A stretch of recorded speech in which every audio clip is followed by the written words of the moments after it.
What is up? My name is Anthony, and this is On the Block Sports Chiefs. Now, the Kansas City Chiefs just took an L against the Cincinnati Bengals, 27-24. Before we get into some of the key takeaways, though, make sure you follow me at Anthony D Hatton 2. That's Anthony D Hatton 2. And also, you can catch some of my articles on arrowheadaddict.com. Not only me, but everybody there. The whole team is dope with the content on the daily basis. Since this is a post-game video, you will get some good and you'll get some not so good things about the offense, about the defense, and I don't leave out special teams. First, there are a few other things I want to point out, though.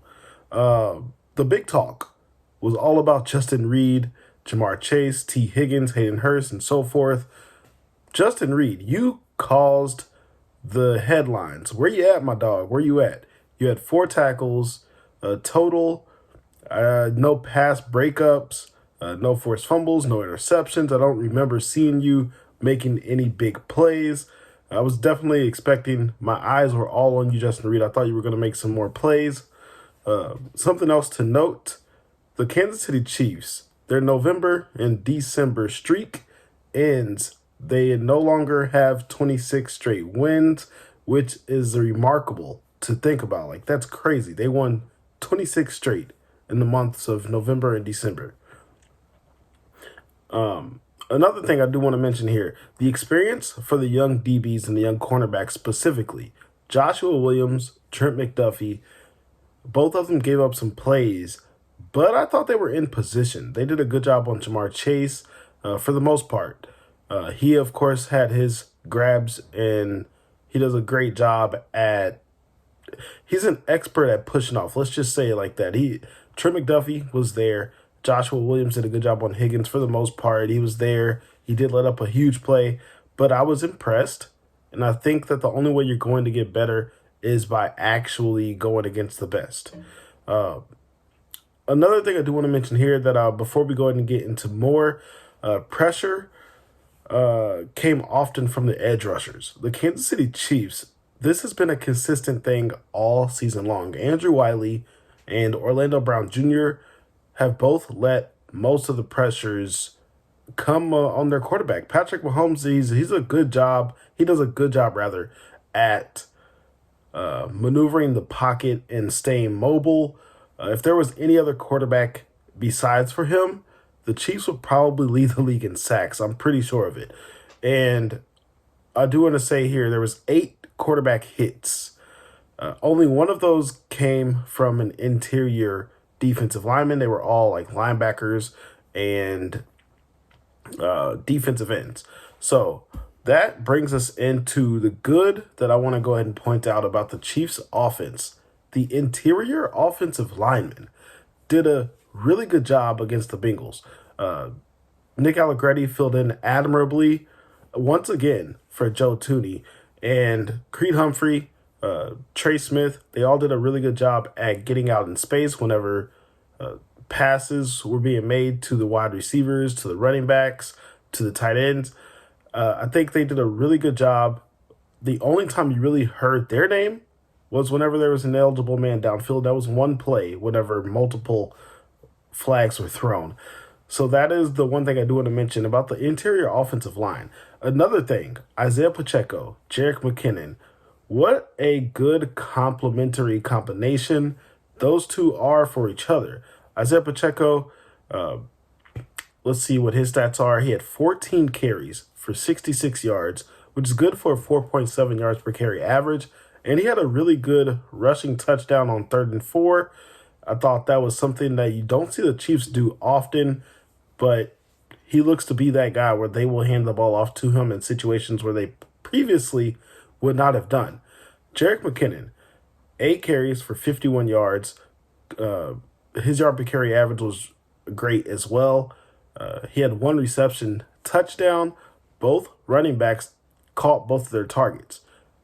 For Patrick Mahomes to dump the ball down to your running backs, that's something that you need to catch the ball every single time or else he won't do it. So the Chiefs are doing a good job utilizing that short game a little bit because the Bengals certainly will allow you those. They won't let you get deep too often. So that's something that the Chiefs did a good job using. Isaiah Pacheco is definitely trusted now. Every single week, he's getting more and more trust put on his shoulders. And that's a wonderful thing because he can now be used in the passing game as well. And the third thing that was really good about the Chiefs offense, Patrick Mahomes, that rushing touchdown. Okay, we're used to seeing him do some highlight plays. That rushing touchdown was crazy. I was going crazy whenever I saw that. And it was 4th and goal from 3 yards out. And I'm convinced the only reason that he let go of the ball is because he actually dunked on the Cincinnati defense. You know, he's got a little basketball history. So I think that was a play where Patrick just went over the top and dunked the ball all on the Cincinnati defense and let the ball go as if it was actually a rim in the end zone. So that is an amazing play, a highlight play that is going to be on SportsCenter, and that was just magnificent. The not so good from the offense. As much as I don't want to say this, Travis Kelce's fumble in the 4th quarter. That was a play where if we would have seen the typical Travis Kelce game, I would not have said that this is a not so good moment because he would have made up for it. But he didn't. He only had 4 catches for 56 yards. His first catch came in the 3rd quarter. And that fumble gave the Bengals the opportunity to take the lead, and they capitalized on it. They went ahead 27-24 in the 4th quarter, and the Chiefs never could get back on the scoreboard. So that, I want to go ahead and point out, is the not so good, at least the biggest not so good moment. And a couple others. Not trying to score before halftime was a personal. I just did not like that decision at all. There was 48 seconds remaining on the clock, and I know you were backed up into your end zone. Carlos Dunlap had just made a huge play, and you have Patrick Mahomes, and you're on the road against a really good team. You want to go ahead and try to get as many points as you can at any opportunity. I understand they had timeouts, but you got to try to score. You have to. Those 3 points that if you try to go down, get at least a field goal, your game that you lost 3 points by, those same points would have made a big difference. So, a third thing, MVS. He is no longer MVS. I will be calling him Marquez strictly from now on. You got to earn a nickname. He dropped the wide open touchdown pass, which didn't end up hurting them because Jerick McKinnon's touchdown reception happened right after that. But he was wide open, and he did an awkward fall, which did not make sense whatsoever. And Patrick Mahomes targeted him 6 times.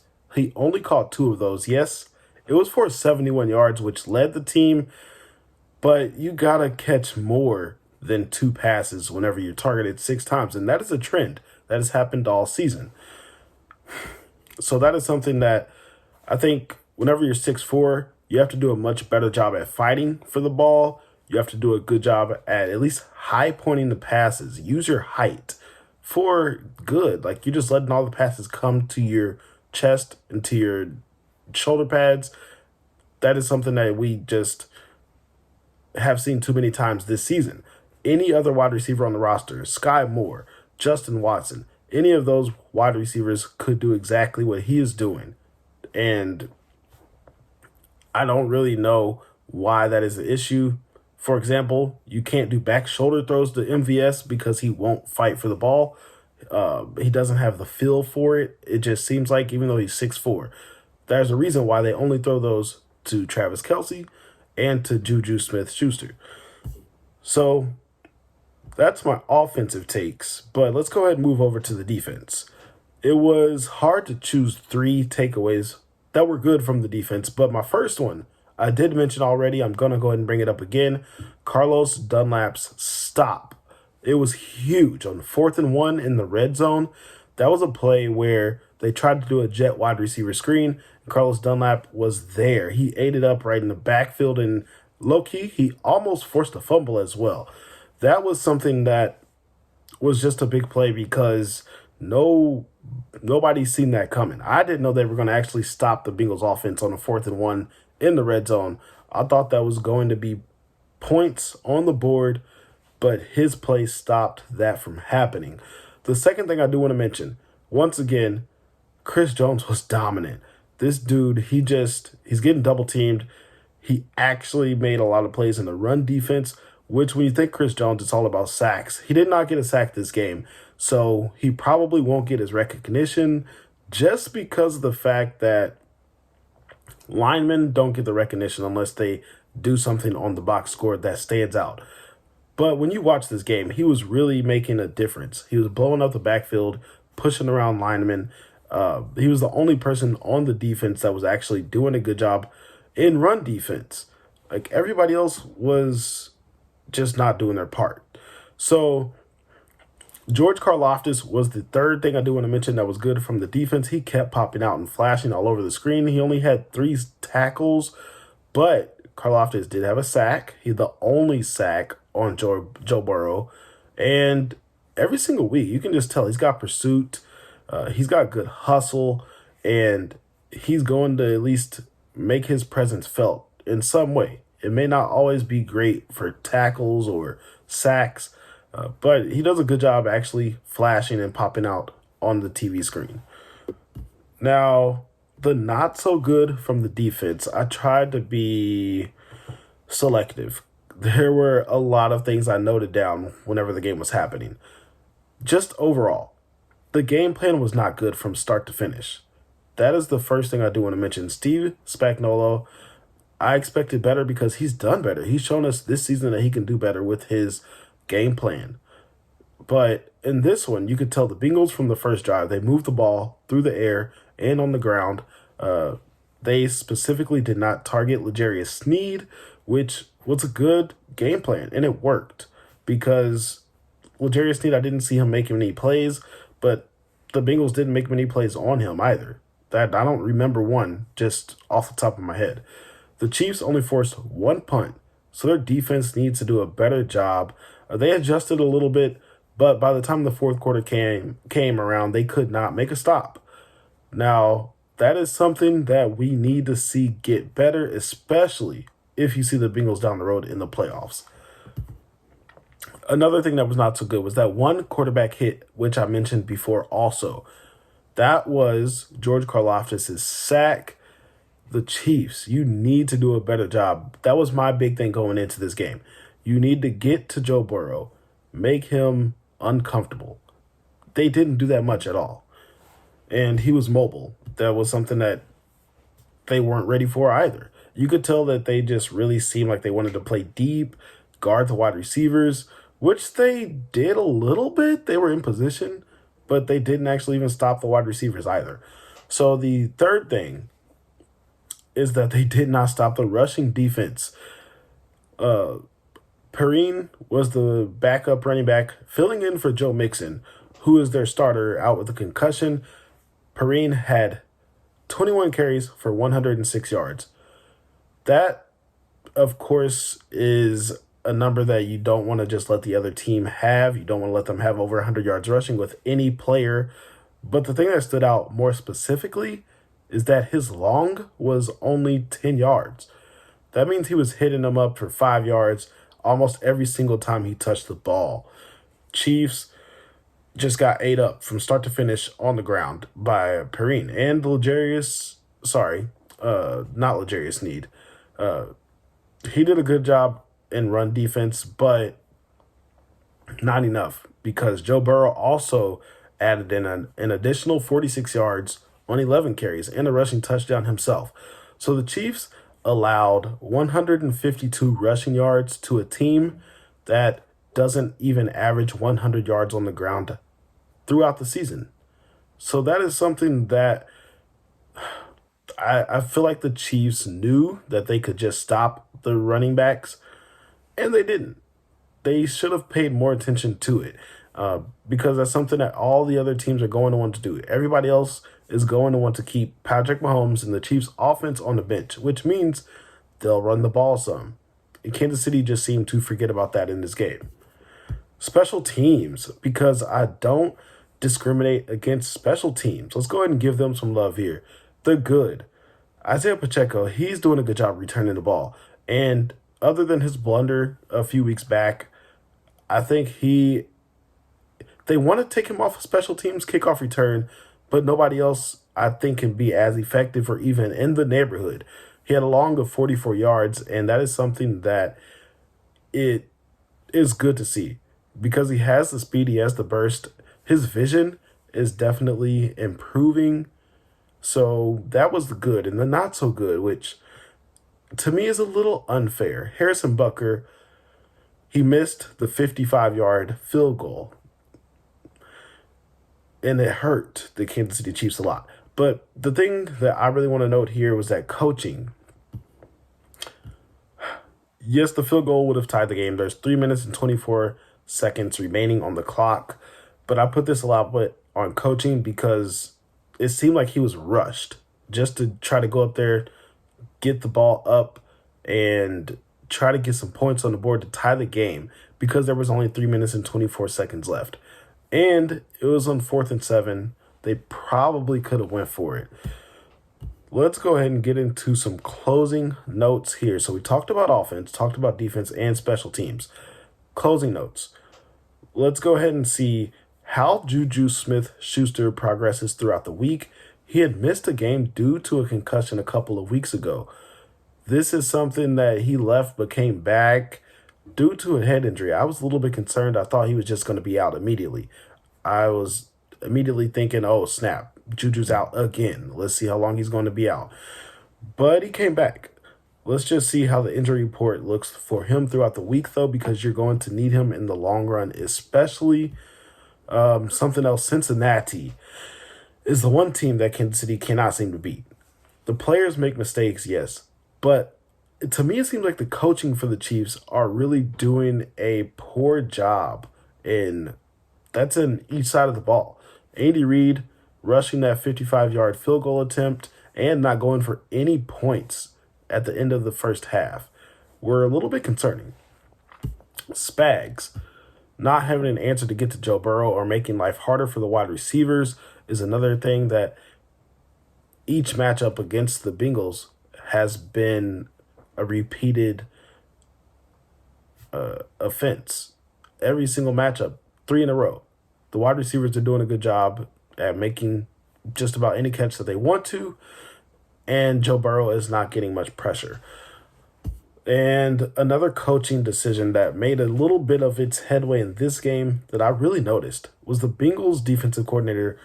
I'm going to butcher his name, Lou Anarumo. He did a good job with shadowing their defense towards whatever way Patrick Mahomes was moving. Their whole defense would shift wherever Patrick Mahomes would move. If he moved left, they would move left. If he moved right, they would move right. So that did a good job with quarterback spying. It did a good job with making sure the scramble routes were not just becoming available at leisure. So the defensive coordinator for the Bengals has to get some respect, in my opinion. And you can't forget, which I noted here, you can't forget about that faked cramp from Jesse Bates. Tony Romo pointed it out. It was all over Twitter. I think your Chiefs website, Arrowhead Addict, pointed out this faked cramp injury. It may not have been, but it definitely looked like it. So we talked about quite a bit there. That was your Chiefs recap, post-game takeaways from On the Block Sports Chiefs. I want to say thank you for joining us here today, or tonight rather, whenever you're listening to this. Like, comment, and subscribe for more Chiefs content on the weekly. I'm trying to do a good job at making sure I get you pregame predictions and also postgame recaps. And I definitely want to give you some offensively, defensively, and special teams takeaways. That is just what I do here. So if you have any input, definitely go ahead and drop that in the comments. I would love to hear it. And I want to definitely improve and give you the best way to hear what we have to say. A couple of questions here. Do the Bengals own the Chiefs? It's 3 in a row, and it kind of looks like that. Another question I do want to ask here is, can the Chiefs regain possession of the first seed in the AFC. Those are things that we definitely need to keep out on the watch for. Let me know. And Chiefs Kingdom, we will see you soon.